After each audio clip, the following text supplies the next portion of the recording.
सबको मेरा नमस्कार। आपके ज़िंदगी में सभी प्रकार के बीमारियों का घरेलू उपचार लेके आया है हमारा यूट्यूब चैनल स्वदेशी चिकित्सा। अधिक जानकारी के लिए अभी सब्सक्राइब कीजिए स्वदेशी चिकित्सा। जीवन में हमें स्वस्थ रहना है, निरोगी रहना है, तो इन स्वस्थ और निरोगी रहने के लिए क्या क्या करना चाहिए, ये सूत्र भागवत जी ने लिखे हैं। भागवत जी महर्षि चरक के शिष्य थे। चरक ऋषि का नाम हम सब जानते हैं। चरक ऋषि के वो शिष्य थे और सबसे बेहतरीन शिष्यों में उनकी गिनती होती है, सबसे इंटेलिजेंट माने जाते हैं। चरक ऋषि ने जितना शोध कार्य किया, भागवत जी ने उससे भी ज्यादा किया।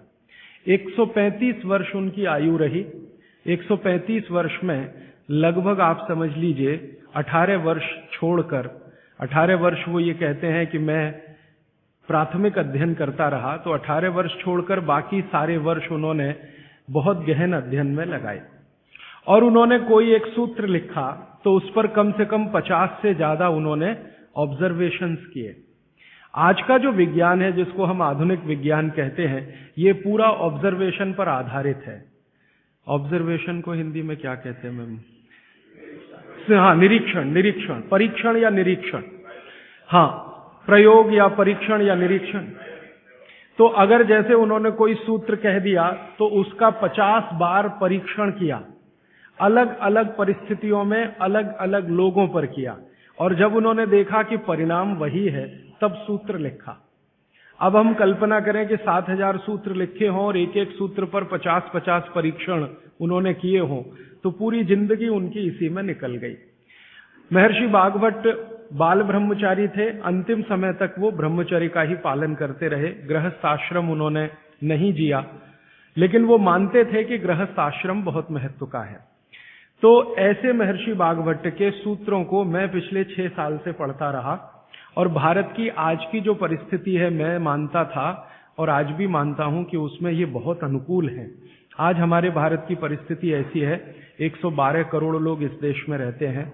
इनमें से करीब 75 से 80 करोड़ लोग बीमार हैं। सरकार कहती है कि सिर्फ 30 करोड़ लोग हैं स्वस्थ, बाकी सब हैं बीमार। अलग अलग बीमारियां हैं, वात की बीमारियां हैं, पित्त की हैं, कफ की हैं, और इन बीमारियों का इलाज करने के लिए भारत में कुल मिलाकर 23 लाख डॉक्टर हैं रजिस्टर्ड, जो एमबीबीएस, बीएएमएस और बीएचएमएस तीनों पद्धति के हैं। 23 लाख रजिस्टर्ड डॉक्टर हैं। अगर अनरजिस्टर्ड डॉक्टर भी इसमें मिला दें तो सरकार कहती है लगभग अनरजिस्टर्ड डॉक्टर भी इतने ही हैं, 25 लाख के आसपास। तो कुल मिलाकर हम 50 लाख डॉक्टर मान लें, अनरजिस्टर्ड और रजिस्टर्ड, तो भी मरीजों की संख्या 70 से 80 करोड़ है। एक डॉक्टर एक दिन में अच्छे से अच्छे काम करे तो 30 से ज्यादा मरीज नहीं देख पाता। तो मैंने एक दिन हिसाब लगाया कि अगर 30 व्यक्ति एक डॉक्टर के सुपुर्द कर दिए जाएं तो 50 लाख डॉक्टर हैं। मुश्किल से 1.5 करोड़ लोगों का इलाज हो सकता है, और रोगी 75 से 80 करोड़ हैं। तो भागवत जी एक सूत्र लिखकर चले गए। वो ये कहते हैं कि हर व्यक्ति अपनी चिकित्सा स्वयं कर सकता है, और इस बात को उन्होंने कहा कि 85% चिकित्सा बहुत आसान है, जो कोई भी व्यक्ति स्वयं कर सकता है। 15% चिकित्सा थोड़ी मुश्किल है, जिसमें आपको विशेषज्ञ की मदद की जरूरत पड़ती है। तो मैंने सोचा क्यों ना ये 85% चिकित्सा जो आसान है वो लोगों तक पहुंचाई जाए। इस दृष्टि से ये व्याख्यान श्रृंखला आयोजित की है। यहाँ पर श्रीमती प्रभा देवी जयप्रकाश जी के नाम से चलने वाला एक ट्रस्ट है, उसके मुख्य व्यक्ति मेरे साथ हैं श्री शुभकांत दास, और उनके पुत्र हैं प्रदीप भाई, और उनके सब सहयोगी निरंजन भाई और मेघाणी जी, इन सब ने मिलकर ये आयोजन किया। और मेरे जीवन का ये पहला व्याख्यान है जो मैं इस विषय पर दे रहा हूं। इसके पहले इस विषय पर मैंने कहीं बात ही नहीं की, क्योंकि अभी तक तो मैं अध्ययन ही करता रहा। और ये बात करने का ऐसा हो गया कि एक दिन मैं शोभाकांत जी के घर खाना खा रहा था, प्रदीप भाई के साथ बात हो गई कि क्यों ना इस विषय पर बात किया जाए। तो ऐसे ये तय हो गया अनायास, लेकिन मुझे लगा कि ये शायद सार्थक हुआ। कई लोगों ने मुझे कहा, और खासकर बाबूजी माने शोभाकांत जी ने मुझे कहा कि तुम पुराने भाषण देना बंद कर दो, वो जो पेप्सी कोका कोला वाले और विदेशी स्वदेशी वाले या WTO वाले, ये ही कहो। शायद बहुत लोग ऐसा कहते हैं। अगर ऐसा सबका मन बना तो शायद इस विषय में मैं आगे भी और ज्यादा गहराई से रिसर्च करके बात करता रहूंगा। तो अब तक हमने 3 दिन की व्याख्यानमाला पूरी की है, आज चौथा दिन शुरू हो रहा है। तो कल तक के जितने सूत्र थे वो एक बार मैं आपको दोहरा दूं ताकि आपको याद हो जाए। कल का सबसे पहला महत्व का सूत्र मैंने बोला था कि आप खाना खाने के बाद पानी ना पिए, पानी हमेशा 1.5 घंटे के बाद पिए। कारण मैंने उसका बहुत विस्तार से बताया था, उसमें दोबारा जाने की जरूरत नहीं है। वो पहला सूत्र था कल का। दूसरा सूत्र था कि पानी जब भी पिए तो घूट घूट भर के पिए, एक एक सिप लेकर पानी पिए, जैसे आप गर्म दूध पीते हैं या गर्म चाय या गर्म कॉफी पीते हैं, और उसका कारण भी मैंने आपको समझा दिया था। तीसरा सूत्र है कि आप जब भी पानी पिए तो ठंडा ना पिए, कभी भी ठंडा पानी ना पिए, हमेशा गुनगुना पानी पिए। वैसे जैन दर्शन में इसी को पक्के पानी की कहा जाता है, इसको बात वो बिल्कुल वैज्ञानिक है, भागवत जी भी उसका समर्थन करते हैं। हमेशा गुनगुना पानी पीने की कोशिश करें। आप में से कई लोगों ने सवाल पूछे थे कि गर्मियों में भी क्या गुनगुना पानी पिए। भागवत जी की माने तो गर्मियों में भी गुनगुना पी सकते हैं, लेकिन कोई बहुत तकलीफ आए तो मिट्टी के बर्तन का पानी आप गर्मी के दिनों में 3-4 महीने पी सकते हैं। फिर चौथा सूत्र ये था कल का कि पानी कभी भी पिए तो सवेरे उठते ही सबसे पहले जरूर पिए, माने सुबह की शुरुआत पानी से करें।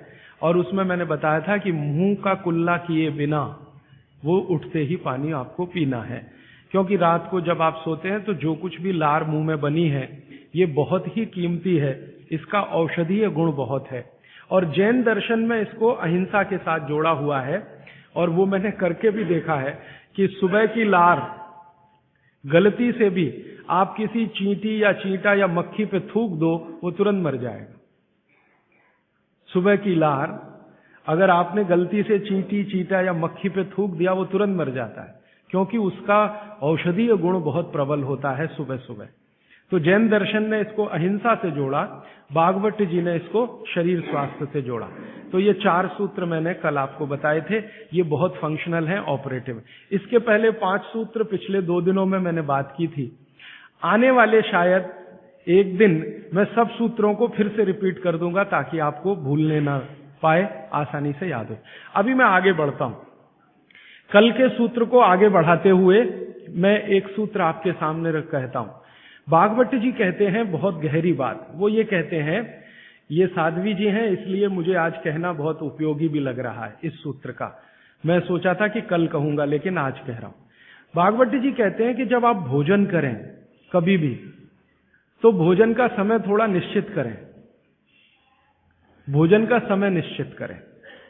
ऐसा नहीं कि कभी भी कुछ भी खा लिया। हमारा ये जो शरीर है ये कभी भी कुछ भी खा लेने के लिए नहीं है। इस शरीर में जठर है, मैंने आपसे कहा, उसमें अग्नि प्रदीप्त होती है। तो भागवती जी कहते हैं कि जब जठर में अग्नि सबसे ज्यादा तीव्र हो उसी समय भोजन करें, तो आपका खाया हुआ एक एक अन्न का हिस्सा पाचन में जाएगा और रस में बदलेगा, और रस में से मांस, मज्जा, रक्त, वीर्य, मल, मूत्र, मेद और आपकी अस्थियां, इनका विकास होगा। तो कभी भी कुछ ना खाएं। ये पद्धति भारत की नहीं है, ये यूरोप की है। यूरोप में डॉक्टर्स हैं, वो हमेशा कहते हैं कि थोड़ा थोड़ा खाते रहो, कभी भी खाते रहो। हमारे यहां ये नहीं है, थोड़ा थोड़ा खाते रहो, कभी भी खाते रहो। आपको दोनों का अंतर समझाना चाहता हूं। भागवत जी कहते हैं कि खाना खाने का समय निर्धारित करें, और समय निर्धारित होगा उससे जब आपके पेट में अग्नि की प्रबलता हो, जठर अग्नि की प्रबलता हो। भागवत जी ने इस पे बहुत रिसर्च किया, और वो कहते हैं कि 1.5-2 साल के रिसर्च के बाद उनको पता चला कि जठर अग्नि कौन से समय सबसे ज्यादा तीव्र होती है। जठर अग्नि कौन से समय सबसे ज्यादा तीव्र होती है? तो वो कहते हैं कि जब सूर्य का उदय होता है, सूर्य का जब उदय होता है तो सूर्य के उदय होने से लगभग 2.5 घंटे तक जठर अग्नि सबसे ज्यादा तीव्र होती है। सूर्य के उदय होने से, सूर्य का उदय होना आप चेन्नई के हिसाब से सोच लीजिए, मान लीजिए 7 बजे, तो 7 बजे से लेकर 9:30 बजे तक जठर अग्नि सबसे ज्यादा तीव्र होगी। हो सकता है यही सूत्र अरुणाचल प्रदेश में मैं बात करूं तो वो 4 बजे से 6:30 का समय आ जाएगा, क्योंकि अरुणाचल प्रदेश में सूर्य 4 बजे निकल आता है। अगर मैं सिक्किम में बात करूंगा तो और 15 मिनट पहले हो जाएगा। और यही बात अगर मैं गुजरात में जाकर करूंगा तो आपसे समय थोड़ा भिन्न हो जाए। तो सूर्य के साथ इसको ध्यान रखें। तो सूर्य का उदय जैसे ही हुआ उससे अगले 2.5 घंटे तक जठर अग्नि सबसे ज्यादा तीव्र होती है। तो भागवत जी कहते हैं कि इस समय सबसे ज्यादा भोजन करें, इस समय सबसे ज्यादा भोजन करें। वो तो एक जगह यहां तक कह देते हैं कि आप अगर संभव हो तो 9:30 बजे के अंदर ही लंच करें, 9:30 बजे के अंदर ही लंच करें, माने ब्रेकफास्ट गायब, नाश्ता छोड़ें, सीधे ही भोजन करें। यहां तक वो कहते हैं। वो ये कहते हैं कि सुबह 9:30 बजे तक अगर आपने भरपेट भोजन किया है तो इसमें से जो कुछ भी बनेगा वो एक एक बूंद, एक एक अन्न का टुकड़ा, एक एक दाने का टुकड़ा आपके शरीर के लिए उपयोगी होगा। क्यों? क्योंकि वो कहते हैं कि सुबह 7 बजे से, आपके हिसाब से मैं कह रहा हूं, 7 बजे से 9:30 जठर अग्नि बहुत तीव्र होती है। भागवत जी ने एक और रिसर्च किया था कि शरीर के जो अलग अलग अंग हैं, जैसे हृदय है, हृदय, और जैसे जठर है, जठर, जैसे किडनी है, जैसे लीवर है, इनके काम करने का अलग अलग समय है। जठर अग्नि के काम करने का सबसे अच्छा समय है 7 से 9:30, सूर्योदय से 2.5 घंटे तक। फिर इसी तरह से हृदय, हृदय के काम करने का समय है सबसे ज्यादा ब्रह्म मुहूर्त से 2.5 घंटे पहले। ब्रह्म मुहूर्त आप समझते हैं 4, 4:30, तो 2, सवा 2 बजे, 1:30 बजे से लेकर 4 बजे के बीच में हार्ट सबसे ज्यादा सक्रिय होता है और सबसे ज्यादा हार्ट अटैक उसी समय में आते हैं। किसी भी डॉक्टर से पूछ के देख लीजिए, क्योंकि हृदय जब सबसे ज्यादा सक्रिय होगा तो हृदय घात भी उसी समय होगा। इसलिए 99% हार्ट अटैक अर्ली मॉर्निंग्स में ही होते हैं, क्योंकि हृदय के काम करने का उस समय सक्रियता सबसे ज्यादा है। इसी तरह हमारा लीवर है, इसी तरह किडनी है। इसकी पूरी एक सूची मैंने बनाई है, बाहर पुस्तकों में है, इसलिए विस्तार में मैं नहीं जाता। संकेत के लिए आपसे कह रहा हूं कि हर शरीर के अंग का काम करने का एक निश्चित समय है, प्रकृति ने तय किया है, उसको भगवान ने तय किया है। तो आपका जठर अग्नि है, ये सबसे अच्छा 7 से 9:30। तो आप भरपेट खाना खाइए, ठीक है। फिर आप बोलेंगे जी दोपहर को भूख लगी तो थोड़ा और खा लीजिए, लेकिन भागवत जी कहते हैं कि सुबह का खाना सबसे ज्यादा, अगर आज की भाषा में मैं कहूं तो आपका जो ब्रेकफास्ट है ना, वो हैवियर से हैवियर होना चाहिए, भारी से भारी ब्रेकफास्ट। जितना खाते हैं ज्यादा भी खा लीजिए, कोई फर्क नहीं पड़ता। सुबह के नाश्ते में भरपेट खाइए। फिर वो कहते हैं दोपहर का भोजन अगर आप कर रहे हैं तो इसको थोड़ा कम करिए, नाश्ते से, दोपहर का भोजन नाश्ते से कुछ कम करिए, 1/3 कम कर दीजिए, और रात का भोजन दोपहर के भोजन का 1/3 कर दीजिए। अब सीधे से मैं कहता हूं, अगर आप सवेरे 6 रोटी खाते हैं तो दोपहर को 4 ले लीजिए और शाम को 2 ले लीजिए। अगर आपको आलू का पराठा खाना है या गोभी का पराठा खाना है, आपकी जीभ स्वाद के लिए मचल रही है, तो भागवत जी कहते हैं कि सब कुछ सवेरे खाओ। आलू का पराठा भी खाओ, गोभी का पराठा भी खाओ, मूली का पराठा खाओ, जो आपको खाना है। हालांकि जैन है तो आलू का पराठा तो निषिद्ध है, मूली का भी निषिद्ध है आपके लिए। फिर अगर जो जैन नहीं है उनके लिए आपको जो ज्यादा अच्छा लगता है खाने में, मैं आपको एक वाक्य में कहता हूं, जो चीज सबसे ज्यादा पसंद है वो सुबह खाओ। रसगुल्ला पसंद है तो सुबह खाओ, रबड़ी खानी है तो पसंद है तो सुबह खाओ, जलेबी खानी है तो सुबह खाओ, इमरती खानी है तो सुबह खाओ। जो भोजन आपको सबसे ज्यादा पसंद है वो सुबह खाओ, पेट भर के खाओ। वो ये कहते हैं कि इसमें छोड़ने की जरूरत नहीं है, पेट भर के खाओ तो पेट की संतुष्टि हुई, मन की भी संतुष्टि होती है। और भागवत जी कहते हैं कि भोजन में मन की संतुष्टि पेट की संतुष्टि से ज्यादा बड़ी है। मन हमारा जो है ना, ये खास तरह की वस्तुओं से या हार्मोन से या एंजाइम से संचालित है। मन को आज की भाषा में डॉक्टर्स लोग जो गिनते हैं ना, हालांकि वो है नहीं, लेकिन उन्होंने जो कहा है वो पीनियल ग्लैंड के बारे में है। ये जो पीनियल ग्लैंड है ना, इसमें से बहुत सारा रस निकलता है, जिनको हम हार्मोन्स कह सकते हैं, कुछ एंजाइम्स हैं। ये संतुष्टि के लिए सबसे आवश्यक ग्लैंड है पीनियल ग्लैंड। तो भोजन अगर आपको तृप्त करता है, भोजन में एक तो पेट भरना है और एक तृप्त होना, तृप्त करेगा तो पीनियल ग्लैंड आपकी सबसे ज्यादा सक्रिय है, तो जो भी रस और एंजाइम चाहिए शरीर को नियमित रूप से समान अंतर पे निकलते रहते हैं। और जो भोजन से तृप्ति नहीं है तो गड़बड़ होती है पीनियल ग्लैंड, और पीनियल ग्लैंड की गड़बड़ी पूरे शरीर में पसर जाती है और आपको तरह तरह के रोगों का शिकार बना दे। अगर आप तृप्त भोजन नहीं कर पा रहे हैं तो निश्चित रूप से 10-12 साल के बाद आपको मानसिक क्लेश होगा और रोग होंगे। मानसिक रोग बहुत खराब है, आप सिजोफ्रेनिया के शिकार हो सकते हैं, डिप्रेशन के शिकार हो सकते हैं, आपको कई ऐसी गंभीर बीमारियां हो सकती हैं। भागवत जी कहते हैं कि आप भोजन करते हुए अगर संतुष्ट नहीं है तो 27 तरह की बीमारियों से ग्रसित हो सकते हैं। उनकी पूरी सूची है, वो पुस्तक में है। कभी भी भोजन करें तो पेट तो भरे ही, मन भी तृप्त हो, और मन के तृप्त और पेट के भरने का सबसे अच्छा समय सवेरे का ही है।